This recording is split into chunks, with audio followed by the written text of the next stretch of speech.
pero en ningún momento puede ser un sustituto de los padres en la formación espiritual de los hijos. Segundo, compartiré algunos puntos de la iglesia que la iglesia debe considerar al servir a los hijos que han crecido en la iglesia. Y finalmente mostraré que se requiere una sinergia entre padres e iglesia para poder ayudar al crecimiento espiritual de las siguientes generaciones.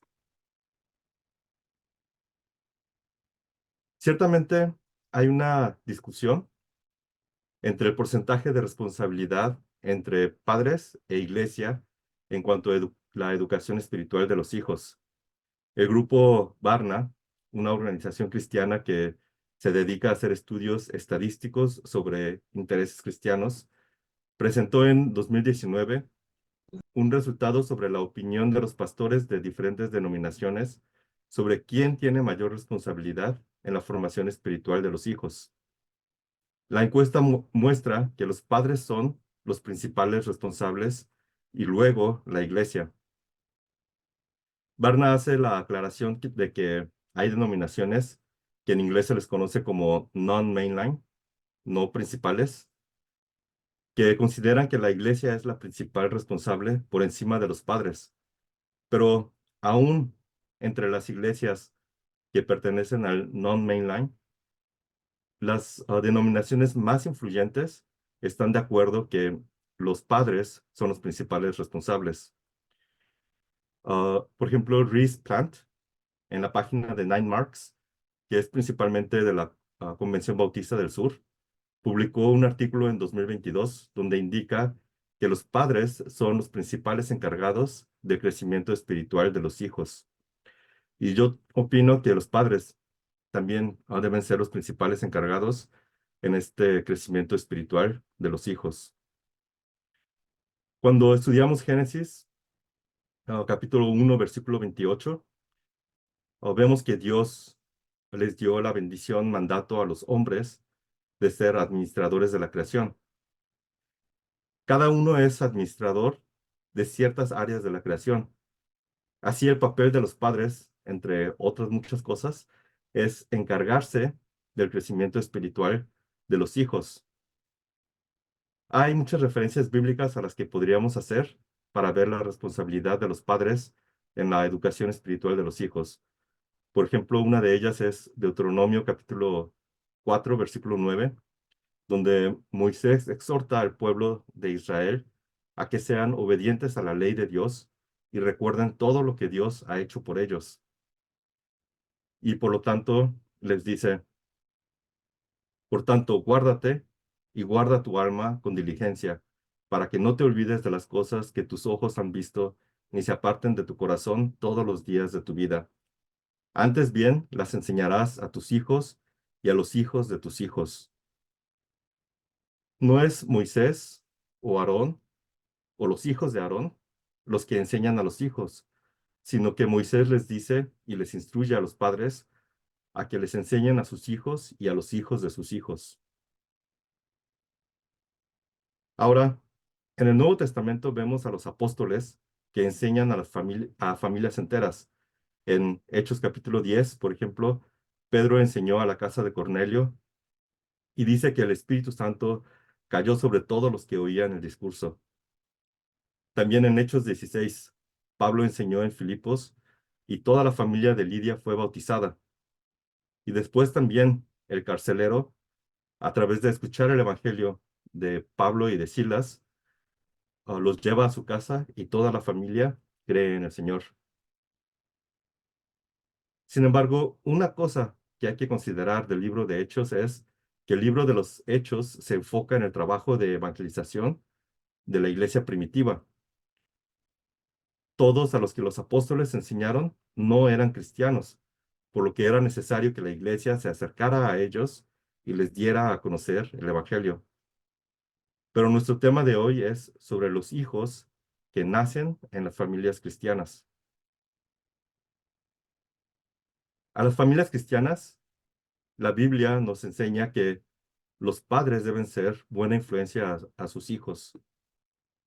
En 1 Corintios capítulo 7, versículo 14, Pablo dice, porque el marido incrédulo es santificado en la mujer, y la mujer incrédula en el marido, pues de otra manera vuestros hijos serían inmundos, mientras que ahora son santos.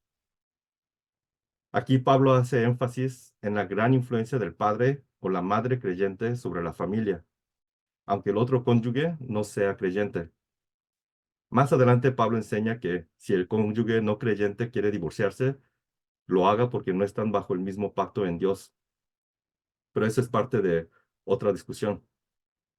Aquí Pablo comienza enseñando la importancia de la influencia que, aunque sea de uno de los padres, para el crecimiento en santidad de los hijos. También podemos ver la instrucción de Pablo en Efesios capítulo 6, versículo 4.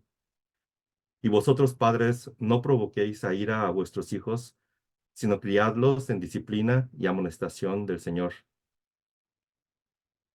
Esta es una clara instrucción de que una de las responsabilidades de los padres es disciplinar y amonestar a los hijos para que crezcan delante del Señor como buenos discípulos de Cristo. Como padres cristianos, debemos reconocer que nuestros hijos no son nuestros, sino que son de Dios. Nuestra responsabilidad, entonces, es el de amarlos y disciplinarlos para que crezcan conociendo a su Padre Celestial y que le amen y le obedezcan. El amor y la obediencia de los hijos a los padres es una práctica del amor y la obediencia de los hijos hacia Dios. Los padres son, mientras sean los guardianes, representantes de Dios a los hijos. La meta es que los hijos, cuando crezcan y sean adultos independientes, vivan con una relación personal con Dios, quien es su verdadero Padre. Ahora, en la mayoría de las iglesias hay una dependencia muy grande de los padres hacia la iglesia. Esto es porque los miembros de las iglesias no están bien preparados para enseñar la Biblia, ni siquiera a sus hijos. Andreas Kostenberger y David Jones, profesores del Nuevo Testamento y Ética Cristiana respectivamente, en el Seminario Bautista del Sureste, afirman que las iglesias no han hecho un buen trabajo en ayudar a las familias para fortalecerse y crecer como familias maduras delante de Dios. Plant también menciona la importancia de que la iglesia entrene a los padres para que puedan enseñar a los hijos. Ciertamente las iglesias tienen una gran responsabilidad y deben trabajar mucho para poder cubrir todas las necesidades espirituales de los miembros, tanto en cuestiones personales como en cuestiones familiares y sociales. Pero al final, los padres deben aprender a poder enseñar a los hijos para su sano desarrollo espiritual. La situación de VF lo pondría yo como un caso especial. Mientras que la mayoría de los miembros de las iglesias locales son cristianos laicos, la mayoría de los miembros de VF son pastores. Y con cristianos laicos quiero decir que son cristianos que participan fielmente en las actividades de la iglesia, pero no necesariamente tienen una posición de enseñanza o predicación en la iglesia. Las iglesias, aunque varían de acuerdo con las denominaciones, establecen diáconos y pastores de diferentes ministerios para encargarse de la enseñanza. Así, los pastores y diáconos tienen entrenamiento suficiente para poder enseñar, en este caso, a los jóvenes y a los niños. Sin embargo, el resto de la congregación no tiene ese nivel de preparación, como se había mencionado anteriormente. VF, sin embargo, crece y disciplina a cada uno de sus miembros para que sean pastores para los jóvenes universitarios. Cada miembro tiene un entrenamiento similar a la de los pastores de ministerio de jóvenes en las iglesias locales, por lo que cada líder de VF tiene fundamentos bíblicos y teológicos para enseñar la Biblia y ser guías en el crecimiento espiritual de los hijos. En el foro pasado, misionera Cohn enseñó sobre el culto familiar, y no la menciono solamente porque sea mi esposa, sino porque el tema que ella dio me parece de suma importancia, y es el fundamento para el sano crecimiento de los hijos. No voy a repetir todo lo que ella presentó, solamente voy a mencionar que el culto familiar puede adaptarse de maneras diferentes dependiendo de la personalidad y la dinámica de cada familia. Lo más importante es que los padres estén atentos en proveer el alimento espiritual a sus hijos, así como proveen del alimento material. Algunas familias comen comida mexicana, otras familias comen comida coreana o comida americana, o incluso familias comen comida fusión. De la misma manera, el culto familiar puede ser llevado a cabo de diferentes maneras. No me parece que haya una regla estricta sobre cómo llevar a cabo el culto familiar. Solamente que regularmente haya el alimento espiritual que comer en cada casa, diario si fuera posible, pero si no, por lo menos una o dos veces por semana. Mm, Yo nací en Corea. Mi iglesia en Corea fue y sigue siendo Namsan, pero no tengo ningún recuerdo de la iglesia de Namsan porque era demasiado chico. Mis papás salieron de misioneros a México cuando yo tenía 5 años. Luego en la Ciudad de México, la iglesia era todavía un ministerio pionero. Cuando yo llegué, solamente mi hermana y yo éramos los únicos niños. Después de un tiempo llegaron los hijos del misionero Abraham, Sejan y Johan. Y más tarde hubo un par de niños más. Aún así, la iglesia tenía un ministerio de niños muy pequeño, porque éramos muy pocos en número. Cuando apenas CU estaba creciendo más en número, mis padres salieron a comenzar el ministerio pionero en Guadalajara. Nuevamente, los únicos niños éramos mi hermana y yo. Así crecí básicamente rodeado de adultos sin conocer lo que es un ministerio de niños o de jóvenes. De esta manera, mi papá ha sido siempre mi padre y mi pastor. En varias cosas, entre varias cosas, una cosa que siempre le agradecí a mi papá fue su disposición para poder sentarse a explicarme las dudas que tuviera. Él siempre fue un hombre ocupado entre atender el negocio familiar, preparar los mensajes y estudios, participar en todas las reuniones de la iglesia. Le dejaba muy poco tiempo para otras cosas. Y yo, como todo buen niño inconsciente de las ocupaciones de mi padre, constantemente le interrumpía para preguntarle todas las dudas que tenía. Por supuesto que mi papá no podía contestar todas mis dudas. Habían cosas que él no sabía y él era honesto en decirme que no lo sabía. Pero cuando se trataba de cuestiones bíblicas, mi recuerdo es que siempre dejaba de hacer lo que hacía para sentarse a explicarme mis cuestionamientos. Si no tenía mucho tiempo, me daba alguna respuesta corta, pero no recuerdo que alguna vez me haya ignorado o alguna pregunta que le hiciera por muy básica o vaga que pareciera. Conforme fui creciendo, mi padre me hizo integrarme más a las reuniones de la iglesia. Algunos han dicho de mí que tenía muchos privilegios o que otros pastores no gozaban por el simple hecho de ser el hijo del misionero. Tal vez hubo algo de eso y yo no me daba cuenta, pero desde mi perspectiva era muy diferente. En las reuniones, si otros pastores no escribían Sogam, misionero Timoteo los brincaba sin decir nada. Pero si yo no escribía Sogam, siempre tenía algo que decirme y luego me esperaba un regaño en casa. Si otros pastores faltaban a las reuniones, misionero Timoteo otra vez no decía gran cosa, pero yo debía tener una muy buena razón para no participar en alguna reunión. De otra forma, me esperaba una regañada en casa otra vez. Un día le expresé mi inconformidad con el trato a otros pastores y hacia mí, a lo que mi papá me dijo que conmigo debía de ser más exigente por ser su hijo. De otra manera, ¿cómo podría exigirle a otros pastores? Después recordé las palabras de Pablo a Timoteo sobre las características de los obispos. Entre otras cosas, dice que tengan a sus hijos en sujeción con toda honestidad, pues el que no sabe gobernar su propia casa, ¿cómo cuidará de la iglesia de Dios? Desde entonces, aunque un tiempo estuve en descontento, comprendí que esto es lo correcto para servir el ministerio. Era bueno tanto para mi disciplina y mi crecimiento espiritual, así como para el servicio de la iglesia. Y con esto, no quiero simplemente halagar a mi papá, por supuesto es mi papá y lo amo y respeto, pero también, como todo ser humano, así como tiene virtudes, tiene defectos. Mi intención de compartirles esto es que mi posición sobre la familia como la principal responsable en el crecimiento espiritual de los hijos viene a través de mi interpretación bíblica y mi conocimiento teórico a través de leer diferentes autores y mi experiencia de vida propia.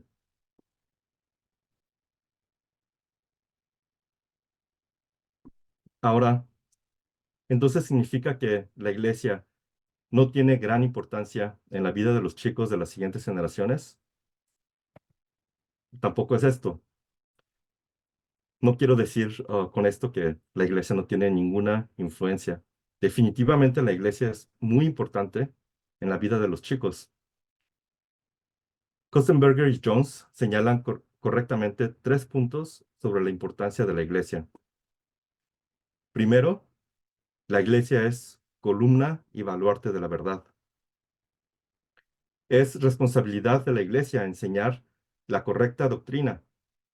La iglesia es la reunión de los santos, aunque, perdón, es la reunión de los santos, aquellos que han sido regenerados a través de la sangre de Cristo.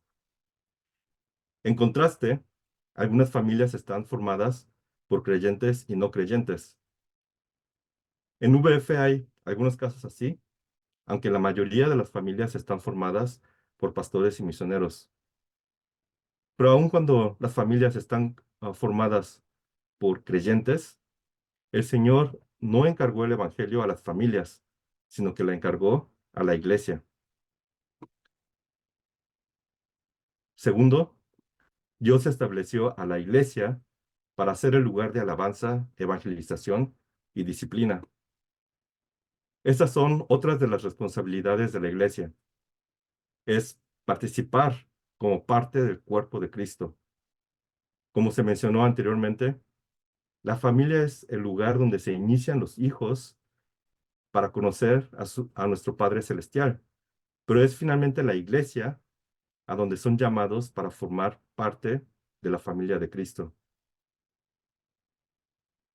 Tercero, la iglesia es la que administra las ordenanzas del bautismo y la cena del Señor. El foro de hoy no es tiempo ni lugar para discutir sobre las ordenanzas. Sin embargo, es importante señalar que estas dos ordenanzas son marcas que distinguen al creyente y son ordenanzas que se realizan como iglesia, no como familia. El concepto de iglesia hogareña debe entenderse que el hogar debe asemejarse a la iglesia en cuanto a la responsabilidad de los padres como los ministros y especialmente del padre como el pastor de la casa.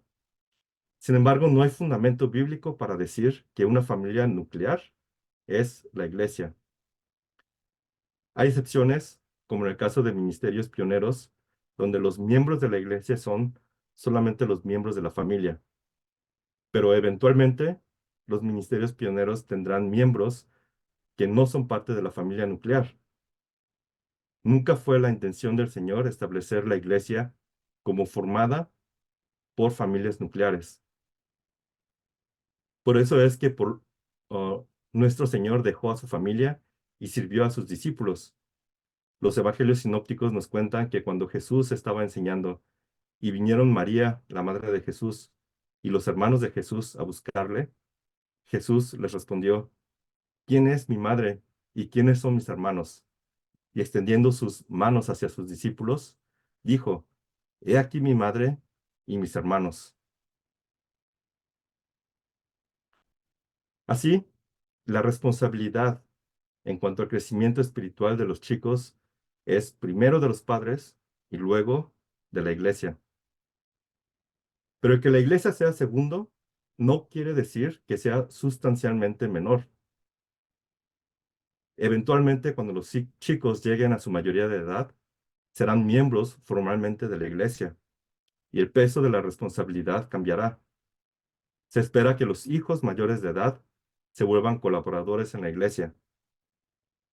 Pero el tema de hoy es sobre los menores de edad que están todavía bajo el cuidado de los padres. Entonces, ¿qué debe hacer la iglesia por las siguientes generaciones?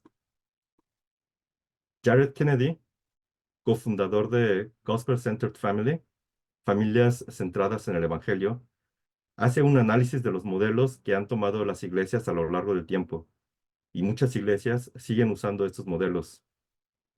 Vamos a ver estos modelos que él menciona.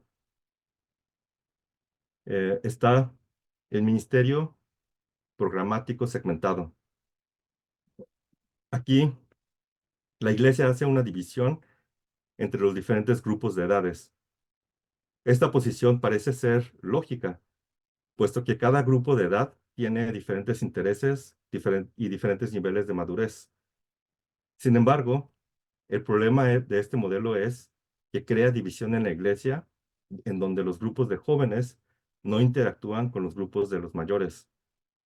Y lo más problemático es que las familias mismas se dividen entre las actividades de jóvenes y la de los adultos.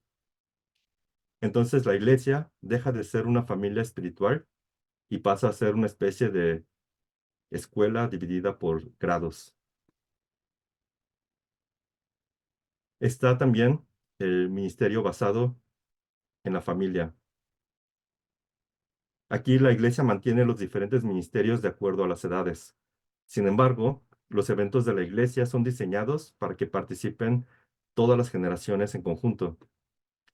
El problema de este modelo es que sigue siendo fácil de dejar la responsabilidad de los menores en los pastores de los ministerios de niños y jóvenes, en lugar de que haya una verdadera experiencia en conjunto intergeneracional. Oh, Después está otro modelo que se llama ministerio integrado en la familia. Y la iglesia no tiene ministerios por edades. Y en este modelo todos participan juntos en todas las actividades. El problema de este modelo es que la iglesia se puede volver un lugar de reunión social, pues toda la responsabilidad de la educación espiritual está cargado en solamente los padres. Y finalmente está el ministerio de equipamiento familiar. La iglesia tiene diferentes ministerios por grupos de edades, pero también entrena a los padres a enseñar a las siguientes generaciones. A la vez, diseña actividades donde involucre a las diferentes generaciones. Ahora, el problema de este modelo es que algunos pueden tener la impresión equivocada de que sus hijos automáticamente crecerán como buenos cristianos por tener maestros de la Biblia en la iglesia y en la casa. Un límite de la evaluación de Kennedy para las iglesias de VF es que él está analizando a las iglesias locales. Como vimos anteriormente, las iglesias locales están conformadas por muchos miembros laicos, que aunque pueden ser sin duda buenos cristianos, no necesariamente son maestros de la Biblia. Sin embargo, en VF, los padres son en su mayoría misioneros y pastores, ya que llegan a VF siendo universitarios solteros. Hay el caso de algunos que llegan a VF siendo padres, pero aún ellos son enseñados para que crezcan como pastores. Sin embargo, también debemos considerar que el estilo de enseñanza de VF fue desarrollado para ayudar a estudiantes universitarios a conocer el Evangelio. Por lo tanto, aunque los padres están preparados como maestros de la Biblia, no necesariamente están preparados para enseñarla a los niños y a los adolescentes. Entonces, ¿deberíamos crear nuestro propio modelo? No creo que esto sea necesario. No se trata de inventar la rueda nuevamente. Más bien, debemos tomar en cuenta estos modelos y adecuarlos a la situación de nuestra iglesia. Este foro es para todos los miembros de VF en América Latina. Por lo tanto, hay participantes de ministerios pequeños y de ministerios grandes. Cada ministerio tiene sus particularidades por el momento en el que vive la iglesia. Como ministerios independientes, cada iglesia de VF podrá seguir un modelo particular por un tiempo y cambiar de modelo de acuerdo con el crecimiento de la iglesia, especialmente considerando el número de familias y chicos en la iglesia. Las iglesias más pequeñas, donde hay solamente tal vez una o dos familias con hijos, podrán considerar el modelo integrado en la familia, dando la responsabilidad momentáneamente a cada familia. Tal vez el modelo de ministerio de equipamiento familiar es el mejor modelo pensando en una iglesia grande donde haya un número significativo de familias con hijos. ¿Y qué hay entonces sobre los estudios uno a uno a las siguientes generaciones? Una dificultad de analizar la eficacia de los estudios uno a uno en los chicos es que otras iglesias locales no utilizan este modelo, por lo que no hay muchos autores y pastores de otras iglesias que discutan sobre el modelo de estudio uno a uno en los menores. Pero me parece a mí que tiene cierta lógica. Si hemos dicho que los padres deben ser los principales responsables de la formación espiritual de los hijos, entonces la iglesia no requiere de esta parte. Más bien, la iglesia se enfoca a enseñar a los chicos formando grupos de acuerdo con sus edades para cubrir puntos que los padres no hayan hecho, ya sea por falta de comprensión teológica o simplemente por considerarlo no importante en ese momento. Los estudios de grupo son, más que nada, para ayudar a los chicos a aprender a formar parte del cuerpo de Cristo, a ser parte de la familia espiritual por medio de Cristo. Creo que los chicos de primaria y de secundaria deberían continuar los estudios bíblicos, ya sea a través de estudios uno a uno con sus padres, pero más que nada a través del culto familiar. Durante la preparatoria es una buena edad para comenzar estudios uno a uno con un pastor. Me fue difícil encontrar libros donde hagan esta distinción específicamente, no porque no los haya, creo que debe de haberlos, pero es más que nada porque no es mi área de especialización. Pero he reflexionado en esto a través de las pláticas que he tenido con diferentes profesores y relacionándolo con mi propia experiencia. Aquellos aquí presentes que son expertos en la materia de educación podrán explicar mucho mejor el proceso y las etapas de maduración de los chicos. Desde la secundaria los chicos comienzan a tener cambios hormonales, lo que causa un cambio en su forma de pensar y de actuar. Me es interesante saber que varias iglesias tienen programas de tutorado para los chicos de preparatoria en adelante. Además, de los estudios de grupo. Estos programas de tutorado de las iglesias es básicamente un estudio uno a uno, pero creo que va un poquito más allá del estudio uno a uno y es lo que valdría la pena que las iglesias de VF tomen en consideración al servir a las siguientes generaciones. Estos programas de tutorado no solamente se enfocan en estudiar algún pasaje bíblico, como lo haríamos nosotros en un estudio uno a uno. En parte es estudiar la Biblia, pero el principal foco de atención es poder resolver las dudas y los conflictos espirituales que viven los chicos. En la preparatoria tuve una materia cada semestre que se llamaba tutorado. Cada grupo de tutorado era aproximadamente de 8 alumnos y el tutor nos asignaba por lo menos dos sesiones personales al semestre a cada uno de los alumnos.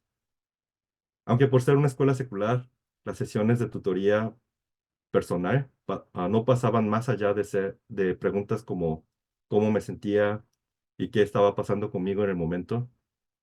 Con los tutores que más me parecía que me ponían atención, llegué a tener una relación más cercana. Aunque no tuviera ninguna clase con ellos, cuando me los encontraba en los pasillos de la escuela, podía platicar con ellos con mucha confianza. En cuanto a mi tutoría espiritual, mi caso puede ser muy particular. Mi papá es mi modelo de tutor. Mencioné anteriormente que, aunque siempre estuvo muy ocupado, también se tomó el tiempo para sentarse a explicarme las cosas. Como casi todos los padres coreanos, fue muy estricto en su forma de ser.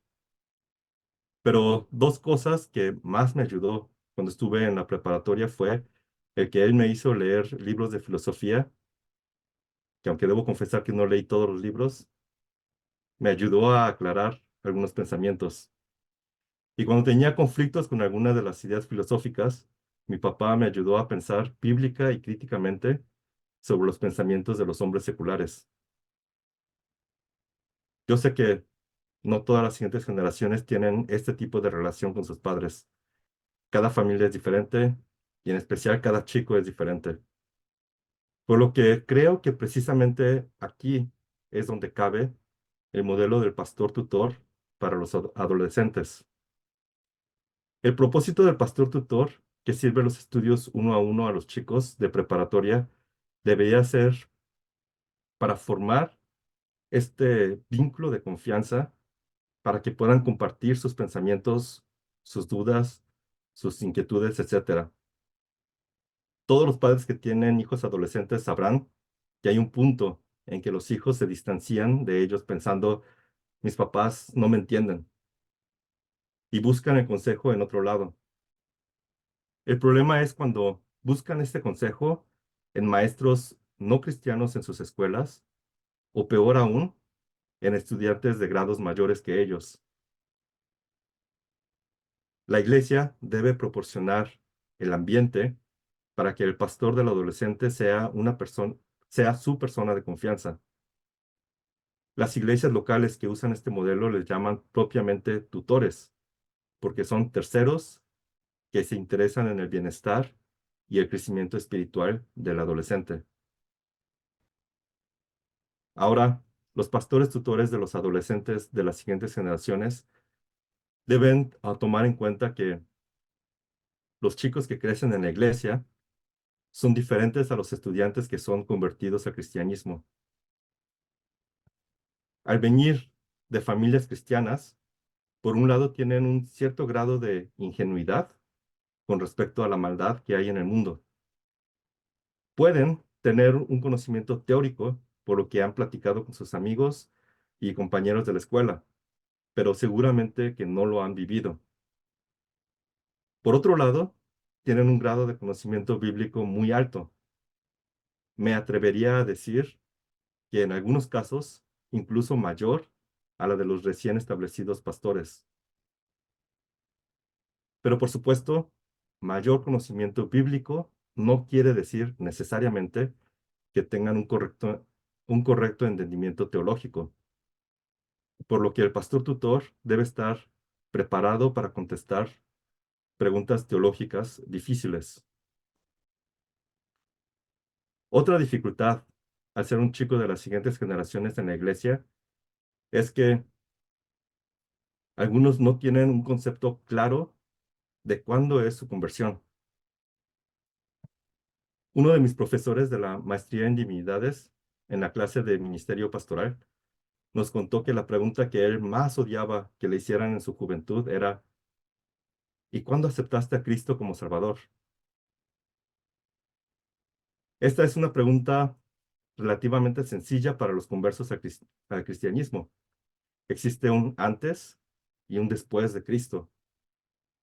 Pero para los chicos de las siguientes generaciones, que siempre han vivido en una familia cristiana y han crecido en el ámbito de la iglesia, a veces puede ser difícil de contestar. Cuando escuché esto de mi profesor, yo me sentí muy aliviado porque yo mismo sufría por esto.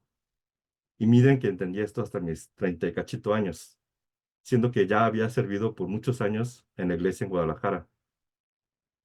Cuando escribía mis testimonios de vida, una dificultad que tenía era que no sabía decir exactamente cuándo acepté a Cristo como Salvador.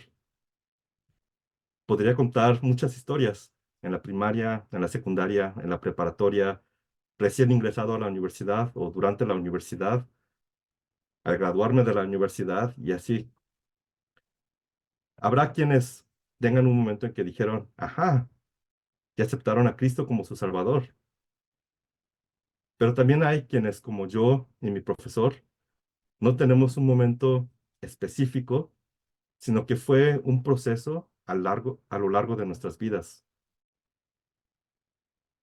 Las siguientes generaciones que sienten como yo, no dudamos de que Cristo sea nuestro Salvador. Pero a la pregunta específica de ¿desde cuándo aceptaste a Cristo como Salvador? Yo no sabría a veces responder esto. ¿Desde bebé? ¿Desde mi niñez? ¿Mi adolescencia o en mi edad adulta? Por lo tanto, los pastores tutores deben ser comprensivos con las siguientes generaciones. Sus experiencias son diferentes a las de las ovejas que no eran cristianos.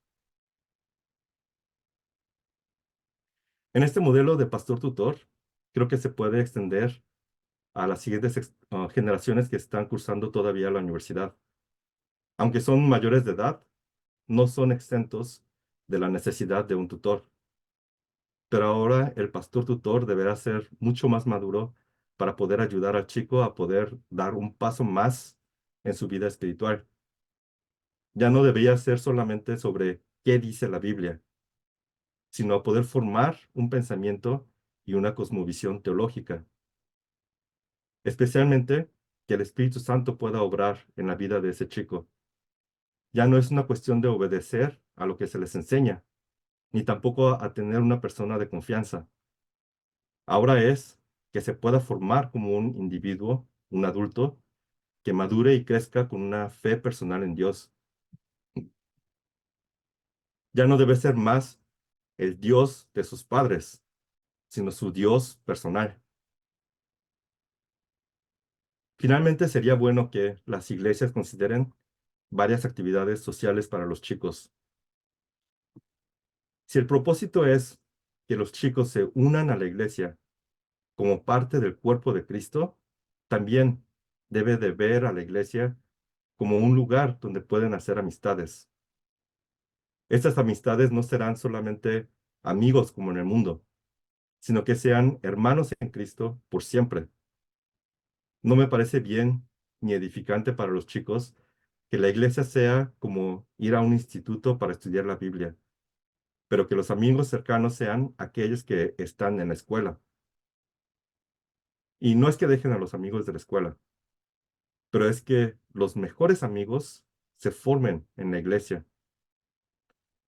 Como dijo el apóstol Pablo, ¿qué parte tiene el creyente con el incrédulo?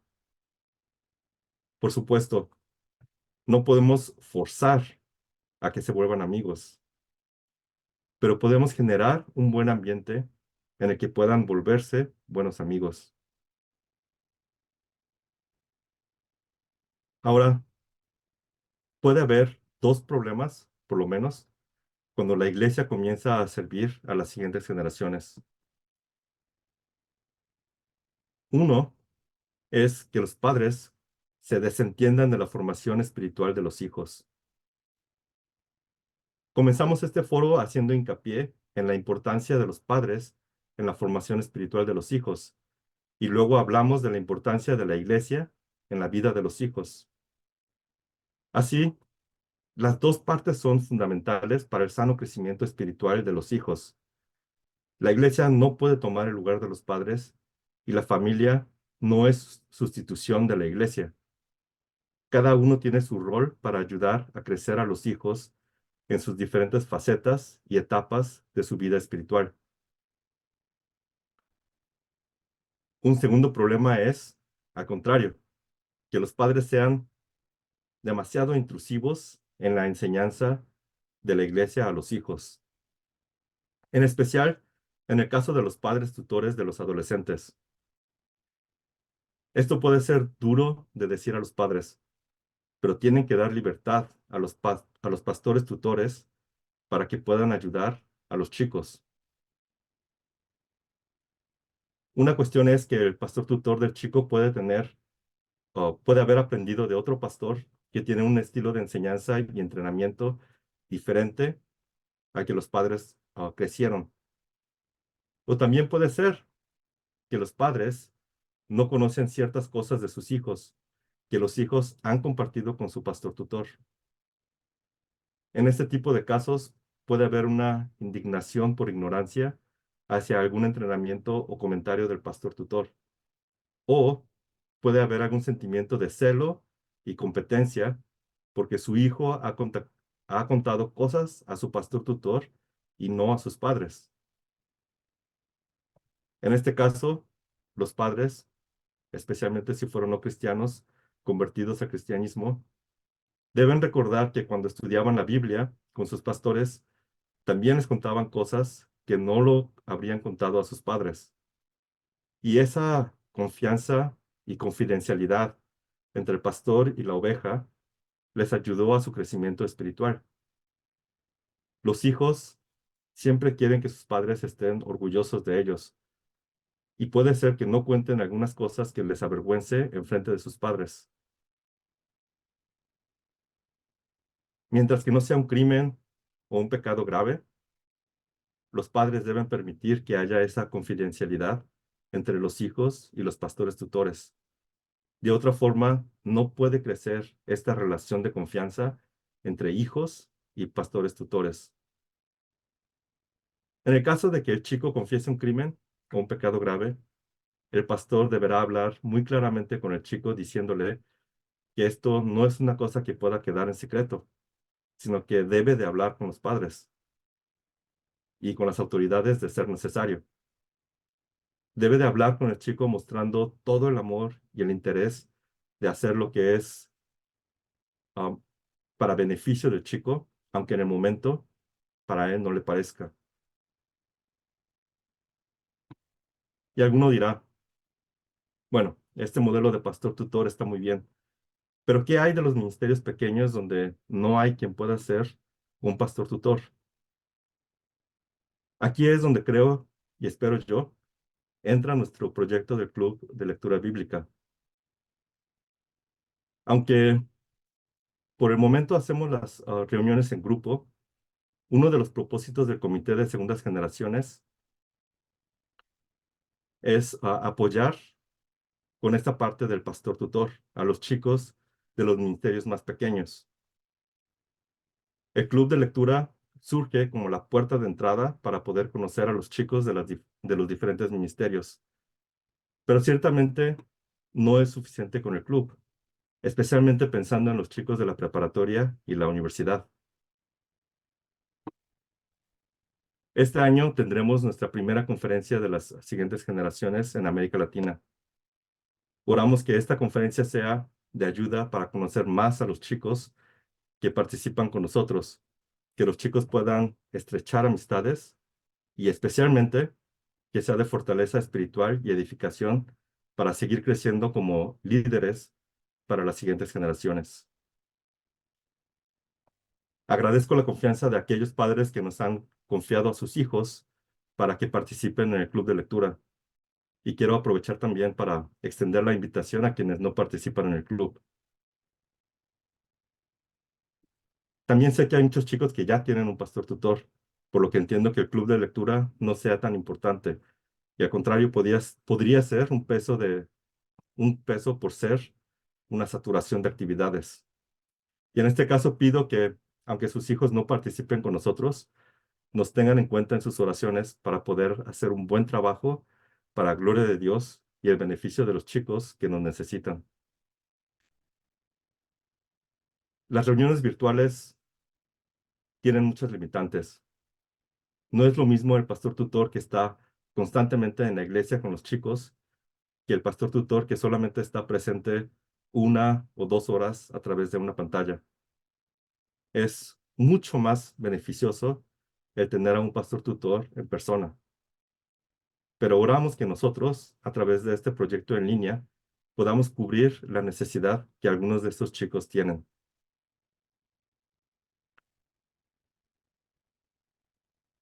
Todo lo que las iglesias y las familias hacen debe ser dirigido hacia la gloria de Dios. El sano crecimiento de las siguientes generaciones en las iglesias glorifica a Dios.